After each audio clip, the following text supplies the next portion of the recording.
बिस्मिल्लाहिर्रहमानिर्रहीम। अस्सलाम वालेकुम नादरीन, आप यूट्यूब चैनल देख रहे हैं। मैं इमरान खान हूँ। नादरीन, सबसे पहले तो एक खबर मार्केट में गर्दिश कर रही थी और कुछ लोग ये दावा कर रहे थे कि बहुत जल्द इमरान खान साहब शौकत खानम अस्पताल में, ये कहा जा रहा था कि पहुँच जाएंगे। लेकिन अलीमा खानम साहिबा ने इसकी तरदीद की है। एक तो इमरान खान साहब की बहनें पहुँची अडियाला जेल में, तो इसमें 2-3 डेवलपमेंट है इमरान खान साहब के हवाले से। एक उनके बेटों के वीज़ा के हवाले से, एक सुप्रीम कोर्ट ऑफ पाकिस्तान में इमरान खान साहब के हवाले से जो केस चला वो, कि उनकी जो ज़मानतें हैं 9 मई के मामलात में, और दूसरा शौकत खानम में क्या उन्हें शिफ्ट किया जाएगा। ये वो चीज़ें हैं जो मैं सबसे पहले इमरान खान साहब के बारे में आपके सामने रखता हूँ। इमरान खान की बहन ने कहा कि अभी चंद दिन पहले, और उन्होंने बताया बिल्कुल चंद दिन पहले की ये बात है कि एक बहन इमरान खान की, इमरान खान से उन्होंने देखा उन्हें जब अदालत में केस चल रहा था, और बुध को मेरी बहन ने इमरान खान को देखा था। वो कहती हैं कि इमरान खान बिल्कुल ठीक हैं। हाँ, ये ज़रूर है कि उनका वज़न कम हो रहा है और छोटे मोटे इश्यूज़ हैं। वो वजह यह है कि गर्मी बहुत ज़्यादा है और वो एक छोटी सी जगह में बंद हैं। उन्हें 22 घंटे तक अंदर कैद रखा जाता है, बाहर छोड़ा नहीं जाता। तो ये वो वजूहात हैं जिनकी वजह से कोई भी आदमी हो, सेहतमंद आदमी भी हो, नौजवान भी हो, तो उसके साथ प्रॉब्लम हो जाती है। इमरान खान साहब 70+ हैं, गो के वो बहुत कोशिश करते हैं अपने आप को, अपनी सेहत को ठीक रखने के लिए, लेकिन इसके बावजूद ये मल्टीपल इश्यूज़ तो होते हैं। अब जब शौकत खानम की बात हुई तो उन्होंने कहा जी नहीं, मैं नहीं समझती कि इमरान खान को शौकत खानम शिफ्ट होना होगा, ना ये इमरान खान को कभी निकालेंगे कहीं बाहर ले जाने के लिए, और ना ही वो बिस्तर पर पड़ने वाले हैं। यानी वही आदमी जाएगा ना जो बिस्तर पे पड़ जाएगा, जिसकी कमर लग जाएगी बिस्तर के साथ, तो उसको हॉस्पिटल लेकर जाना पड़ेगा। तो इमरान खान तो ऐसे नहीं है, वो हिम्मत वाले आदमी हैं। मुझे नहीं मालूम कि ये बात कहाँ से आई कि गंडापुर ने दरख्वास्त की है कि शौकत खानम में इमरान खान को शिफ्ट किया जाए। ये खबर एक्चुअली इस तरह से आई थी कि गंडापुर साहब ने कोई दरख्वास्त की है कि इमरान खान साहब को शौकत खानम अस्पताल शिफ्ट कर दिया जाए या उन्हें वहाँ पे दाखिल करवा दिया जाए। इमरान खान साहब मुझे नहीं लगता कि ऐसा वो करेंगे। हाँ, लेकिन एक जो दरख्वास्त है वो उनकी पार्टी की जानिब से दी जा रही है, और वो ये कहा जा रहा है, पार्टी भी कह रही है, उनकी बहनें भी कह रही हैं कि इमरान खान साहब को उनके डॉक्टरों से चेक करवाएं और ये इजाज़त दी जाए कि इमरान खान साहब के जो अपने मुआलिज हैं वो आएँ और आकर इमरान खान साहब को जेल में देखें, ताकि जो है इमरान खान साहब की भी और बाकी फैमिली की और जो कारकुन है पाकिस्तान तहरीक-ए-इंसाफ के, उनकी भी तसल्ली हो जाए। इस पे जो है वो शौकत बसरा साहब ने एक आइडिया दिया है कि तमाम MPs MNAs जाके अडियाला के बाहर पुरअमन तौर पे बैठ जाएं, जब तक इमरान खान साहब को उनके अपने डॉक्टरों से ना मिलवाया जाए तब तक वो वहाँ पे धरना देकर बैठें और एहतजाज करें। बहरहाल इमरान खान साहब की बहनों को जब मैं ये वीडियो रिकॉर्ड कर रहा हूँ तब तक के लिए तो इतला ये थी कि उन्हें नहीं मिलवाया गया। इमरान खान साहब के बेटों के नाइकॉप के हवाले से, देखिए नाइकॉप वाला मामला तो लटका हुआ है, वो तो लंबा चलेगा, लेकिन उनके बेटों को वीज़े भी फराहम नहीं किए जा रहे और ये मामला लगातार हुकूमत की जानिब से लटकाया जा रहा है। तो हुकूमत ये देख रही है कि कब वीज़े फराहम करने हैं उनके बेटों को। मेरे ख्याल में हुकूमत ये फैसला तब करेगी जब चीज़ें थोड़ी डाउन हो जाएंगी, और तब वो उनके बेटों को आने की इजाज़त देगी और इमरान खान से मिलने की इजाज़त देगी। हुकूमत ऐसे मौके पर नहीं आने देगी जब मामला ज़रा गर्म हो। जो मुझे दिखाई देता है वो ऐसे ही है। सुप्रीम कोर्ट ऑफ पाकिस्तान में आज इमरान खान साहब का केस लगना था, और ये केस शहबाज रिजवी साहब और तारिक बाजवा साहब, 2 जज हैं लाहौर हाई कोर्ट के, उन्होंने इमरान खान साहब के खिलाफ फैसला दे दिया था, उनकी ज़मानत खारिज कर दी थी 9 मई के हवाले से। और जिस बुनियाद पे खारिज की थी, यानी वो बड़े अजीबोगरीब मामलात थे। यानी एक पुलिस वाला कहता है कि वो सोफे के नीचे था, कोई कहता है जी मैं टेबल के नीचे था, कोई कहता है जी मैं पर्दे के पीछे था। तो इस तरह की गवाहियों की बुनियाद के ऊपर इमरान खान साहब की साजिश को दुरुस्त मानते हुए लाहौर हाई कोर्ट ने इमरान खान साहब की जो ज़मानत है 9 मई में, उसे कैंसिल कर दिया था, उन्हें ज़मानत नहीं दी थी। तो अब ये जस्टिस याह्या अफरीदी साहब की अदालत में मामला है, तो याह्या अफरीदी साहब केस की मेरिट पर बात नहीं करेंगे, ये उन्होंने अपनी अदालत के अंदर कहा।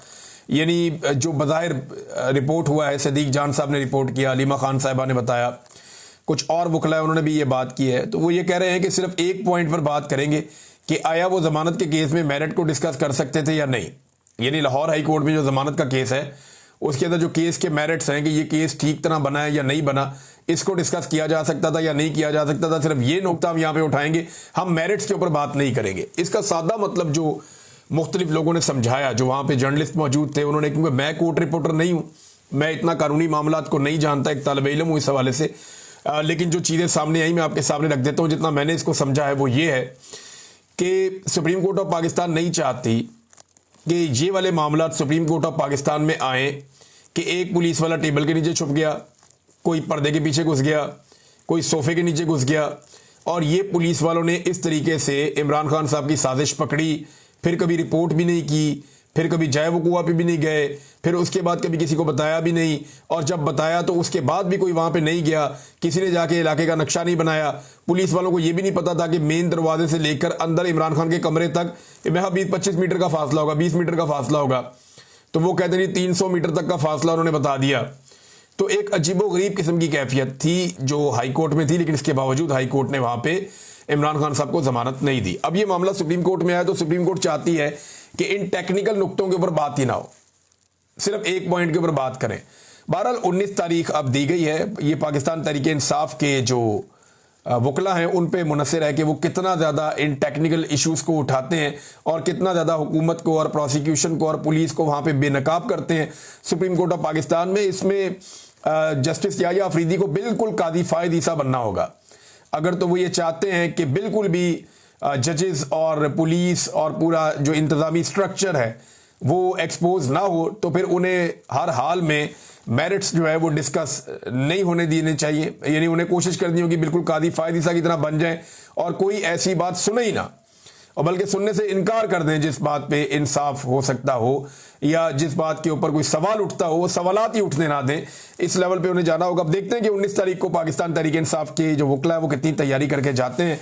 बहरहाल इन्होंने वकला ने इस केस को बहुत ज़्यादा एक्सपोज भी किया है। नादरीन, एक और इम्पॉर्टेंट खबर है और वो ये है कि अमेरिका की सरजमीन पर आसिम मुनीर साहब ने जो एक तकरीब से खिताब किया, यहाँ पे कोई 100 से 150 लोग मौजूद थे और ये पाकिस्तानी थे, इन्हें इकट्ठा करके लाया गया था। तो आसिम मुनीर साहब ने गालिबन टैंपा में ये खिताब किया है और वहाँ पे मुख्तलिफ हवालों से उनका खिताब मुतनाज़ हो गया। अब कोई वीडियो तो है नहीं, ये जो लोग जिन्होंने सुना उन्होंने यहाँ के बाहर रिपोर्ट किया और उनके ज़रिए से ये मीडिया के अंदर खबरें छप गई। अब वो खबरें छपने के बाद कहीं से तरदीदें आ रही, कहीं से तस्दीकें आ रही हैं, लेकिन एक चीज़ तो क्लियर है कि आर्मी चीफ साहब ने भारत को अमरीकी सरजमीन पर खड़े होकर चैलेंज ज़रूर किया। ये बात बिल्कुल क्लियर है कि अमेरिका की सरजमीन पर खड़े होकर पाकिस्तान के आर्मी चीफ ने भारत को चैलेंज किया। अच्छा, भारत को इस बात में बड़ी तकलीफ हो रही है, वो ये कह रहा है कि ये कैसे हो सकता है कि हमारा एक दोस्त मुल्क है अमेरिका, उसकी सरजमीन पे खड़ा होकर हमारा एक दूसरा जो मुल्क है पड़ोसी वो हमें धमकियां लगा रहा है, तो ये हमारे लिए बड़ा एक नेगेटिव उन्होंने कहा। लेकिन आर्मी चीफ पाकिस्तानी कम्युनिटी से बात कर रहे थे, वो कोई अमेरिकन से तो बात नहीं कर रहे थे, ना वो कोई प्रेस कॉन्फ्रेंस कर रहे थे, लेकिन उन्होंने पाकिस्तानी कम्युनिटी से जो बातें की उनमें दो चीज़ें बड़े उनके बयानात जो हैं वो वायरल हुए। एक के ऊपर तरदीद आ रही है, एक ये कहा जा रहा है कि जी मर्सिडीज और डंपर ट्रक का जो है ना, इन्होंने मिसाल दी है आर्मी चीफ ने कि एक डंपिंग ट्रक, पाकिस्तान की मिसाल उन्होंने कहा ऐसे जैसे एक डंपर ट्रक है जो बहुत माल लेकर जाता है, वो लेकर जाता है सामान, और इंडिया की मिसाल उन्होंने ऐसे दी है कि जैसे वो एक नई नवेली मर्सिडीज है जो हाईवे पे आ रही है, और अगर इनका तसादुम हो जाए तो फिर नुकसान किसका होगा, ये सवाल आर्मी चीफ ने पूछा। फिर कुछ एटमी हथियारों के हवाले से भी भारतीय मीडिया ये क्लेम कर रहा है कि धमकी आर्मी चीफ ने लगाई। अब ये जो आर्मी चीफ ने धमकी लगाई, मुझे नहीं लगता कि इसका कोई सबूत भारत के पास है, लेकिन एक चीज़ और जो अंदर से रिपोर्ट हुई है कि आर्मी चीफ का ये कहना है कि वो मिसाइल मारकर जो 10 मिसाइल मारे तो भारत के अंदर जो डैम्स बने हुए हैं उनके स्ट्रक्चर तबाह हो सकते हैं, तो ये प्रैक्टिकली ये बात मुमकिन नहीं है। वो इस तरह मुमकिन नहीं है कि रशिया ने अभी यूक्रेन में बड़ी कोशिश की है, सिर्फ टर्बाइनों को वो नुकसान पहुंचा सका है। ये जो नए बड़े जदीद डैम है ना जो भारत ने कश्मीर में बनाए, मुख्तलिफ इलाकों में बनाए, ये डैम्स कंक्रीट के बने हुए होते हैं। इनको तोड़ने के लिए आपको वहां पे बम नस्ब करने पड़ते हैं, इनकी जड़ों के अंदर घुसना पड़ता है, प्रैक्टिकली जाकर एफर्ट करनी पड़ती है, फिर जाकर आप कुछ कर सकते हैं। ऊपर से मिसाइल मार के तो अभी रशिया भी यूक्रेन के डैम्स नहीं तोड़ सका, तो ये ऐसे मुमकिन नहीं होता। हाँ, टर्बाइन्स वगैरह को उन्होंने नुकसान पहुंचाया, ये पाकिस्तान कर सकता है। डैम एक कंक्रीट का बहुत बड़ा स्ट्रक्चर होता है। यहाँ पाकिस्तान में कुछ ऐसी साइट्स दिखाई गई थी कश्मीर में जहाँ ये क्लेम किया गया कि भारत ने यहाँ पे मिसाइल मारे थे डैम्स के करीब या डैम्स की जो साइट्स हैं उनके ऊपर, तो कोई नुकसान नहीं हुआ। कंक्रीट का जो हैवी स्ट्रक्चर होता है उसके लिए बहुत हैवी किस्म के मिसाइल चाहिए, जैसे अमेरिका के पास है जो वो B-52 बॉम्बर के जरिए जाते हैं, वो बहुत नीचे ज़मीन में कई 100 फुट तक घुस जाते हैं, वहाँ पे जाके वो धमाका करते हैं। तो इस तरह की टेक्नोलॉजी ना पाकिस्तान के पास है ना इंडिया के पास है। लेकिन आर्मी चीफ को ना बड़ी नपी तुली बात करनी चाहिए थी। बेशक वो पाकिस्तानियों से खिताब कर रहे थे और बड़ी ज़रूरत है आर्मी चीफ को इस बात की कि जब भी वो कभी पाकिस्तान से बाहर जाएं, अव्वल तो उनका ये काम नहीं है कि वो कम्युनिटीज़ को मुखातिब करें, या सियासी नोयत की बातचीत करें या इस किस्म के तजारत के मामलात या खारजा पॉलिसी के मामलात, इन पे वो बात करें। ये वज़ीर दिफा मौजूद है, वो भारत को खुद टैकल कर सकता है, खुद उन्हें जवाब दे सकता है। वजारत खारजा मौजूद है, वो भारत को जवाब दे सकते हैं, टैकल कर सकते हैं। तो आर्मी चीफ को गुरेज करना चाहिए। लेकिन अगर उन्होंने ये करना भी है तो उन्हें बड़ी नपी तुली बात करनी चाहिए, और वो जो बातचीत उन्होंने करनी है उस बातचीत के लिए बाकायदा मुझे लगता है कि एक्सपर्ट्स हायर करने चाहिए, ताकि उसके असरात फिर उस तरह ना हो। देखिए, अभी तो इस वक्त प्रॉब्लम ये है ना इंडिया के साथ कि अमेरिका इंडिया से नाराज़ है रशिया की वजह से, और उसका फ़ायदा पाकिस्तान को हो रहा है। सादा बात यह है कुल मिलाकर कि पाकिस्तान के अमेरिका के साथ उतने अच्छे ताल्लुकात नहीं है जितना पाकिस्तान को फ़ायदा हो रहा है कि अमेरिका और भारत के ताल्लुकात के बीच में एक रखना पड़ने का। लेकिन फ़र्ज़ करें कि भारत एक बहुत बड़ी मईशत है, एक बहुत बड़ी ताकत है, वो कल को कामयाब हो जाता है अमेरिका के साथ अपने ताल्लुकात को नॉर्मलाइज करने में, तो पाकिस्तान फिर वापस चला जाएगा ज़ीरो पे। पाकिस्तान को अपने ताल्लुकात अपने बलबूते पे बनाने हैं, और उसके लिए पाकिस्तान अपनी बहुत बड़े पैमाने पे मादनियात ऑफ़र कर रहा है, जिनमें ख़ास तौर पे रेयर अर्थ मिनरल्स हैं जो फ्यूचर फ्यूल के तौर पे काम करते हैं, यानी मुस्तकबिल में उनकी बड़ी अहमियत है। और पाकिस्तान को भी इस बात का आइडिया है, अमेरिका को भी इस बात का आइडिया है, और पाकिस्तान बड़ा रिच है। पाकिस्तान का जो कबायली इलाका है वहाँ पे ये रेयर अर्थ मिनरल्स हैं। एक चीज़ और जो इस वक्त पाकिस्तान की मिलिट्री एस्टेब्लिशमेंट कर रही है, ये बड़ी अफसोसनाक है। हर जगह पे DGISPR भी ये बात करते हैं, और पाकिस्तान के आर्मी चीफ भी ये बात करते हैं कि सियासतदान करप्ट हैं, सियासतदान नाअहल हैं, सियासतदान बदनीयत हैं, वो काम नहीं करने देते, नहरें नहीं बनने देते, जो है वो तरक्की के पहिए को रोकते हैं, तरक्की नहीं करने देते पाकिस्तान को। अब बलूचिस्तान के बारे में ये लोग बार बार कहते हैं कि वहाँ के सरदारों का कसूर है, वहाँ के सियासतदानों का कसूर है। तो देखें, वहाँ के नौजवान जब भी सामने आते हैं, इलेक्शन लड़ना चाहते हैं, तो पाकिस्तान की एस्टेब्लिशमेंट उनका रास्ता रोकती है। वहाँ के जो मकामी सरदार हैं उन्हें बार बार लाकर बैठा दिया जाता है, और उन्हीं को सपोर्ट दी जाती है, उन्हीं के साथ बातचीत की जाती है। तो पाकिस्तान की एस्टेब्लिशमेंट ने वहाँ पे एक ऐसा जकड़ा हुआ निज़ाम कायम किया है जिसमें ये सरदार और सियासतदान मिलकर बलूचिस्तान का बेड़ा गर्क कर रहे हैं। यही कुछ कबायली इलाकों में भी किया जाता रहा, लेकिन वहाँ पे इमरान खान साहब की एक तहरीक चली तो एक बड़ा ज़बरदस्त किस्म का शऊर आया। अब लोग अपना वोट का हक छीन लेते हैं, तो एक दिन आएगा बलूचिस्तान में भी लोग अपना वोट का हक छीन लेंगे और फिर अपने वोटों के ऊपर पहरा देंगे। एक वक्त आ जाएगा, अभी तो नहीं हो रहा, लेकिन ये सारा खराबा जो है इसके पीछे पाकिस्तान की मिलिट्री एस्टेब्लिशमेंट है। लेकिन सियासतदानों को करप्ट और बेईमान कहकर ये साबित नहीं किया जा सकता कि एस्टेब्लिशमेंट बहुत अच्छी है। लेकिन जितने सियासतदान हैं ये सारे के सारे एस्टेब्लिशमेंट के ताबे हैं, और इनको एस्टेब्लिशमेंट ने ज़्यादातर को बनाया है। और अब वो बगावत पे उतरे हुए उनमें से बहुत सारे, क्योंकि वो ये समझ गए हैं कि एस्टेब्लिशमेंट ने अपनी कमाई के लिए या अपने मामलात को बेहतर तरीके से चलाने के लिए हमें तैयार किया था, हमें इस्तेमाल कर दिया जाता है और सारी मलाई खा जाती है एस्टेब्लिशमेंट।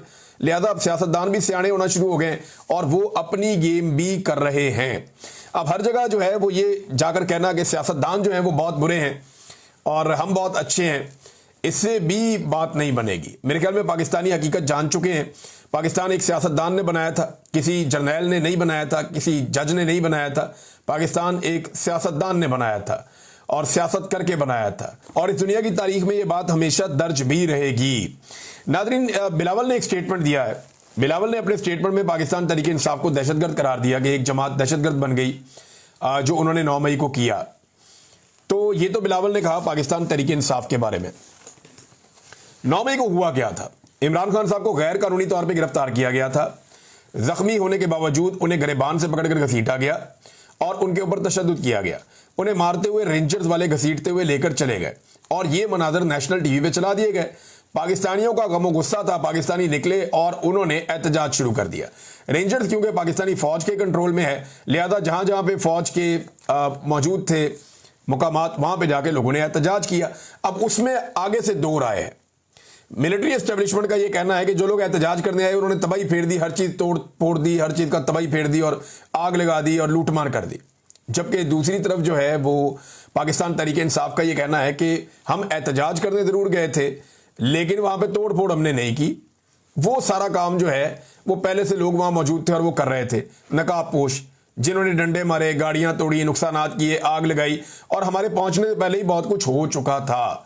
अब ये 2 अलग अलग चीजें। इसमें पाकिस्तान तहरीक इंसाफ के चेयरमैन और साबिक वज़ीर आज़म इमरान खान साहब बार बार ये कहते हैं कि आप CCTV फुटेज निकालें और उसमें देखें। अच्छा, वहां सारे CCTV कैमरास लगे हुए हैं लेकिन फुटेज गायब कर दी गई है। ये मामला जो है वो मिलिट्री कोर्ट्स में भी उठाया गया था कि सीसीटीवी फुटेज कहाँ है, और उसका जवाब वहां पे भी नहीं दिया जा सका। आम अदालतों में भी ये मामला उठाया गया, लेकिन इसका जवाब वहां पे भी नहीं दिया जा सका।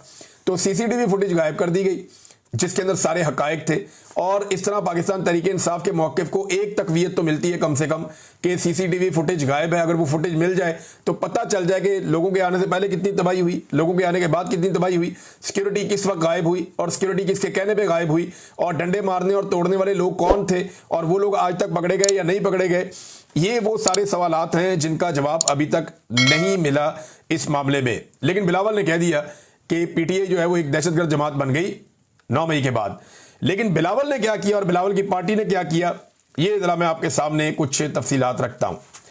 नादरीन, जब बेनजीर भुट्टो शहीद हुई ना 27 दिसंबर को, तो 27 दिसंबर से लेकर 30 दिसंबर तक मुल्क भर में अरबों रुपए की सरकारी और निजी इमलाक लूट ली गई थी।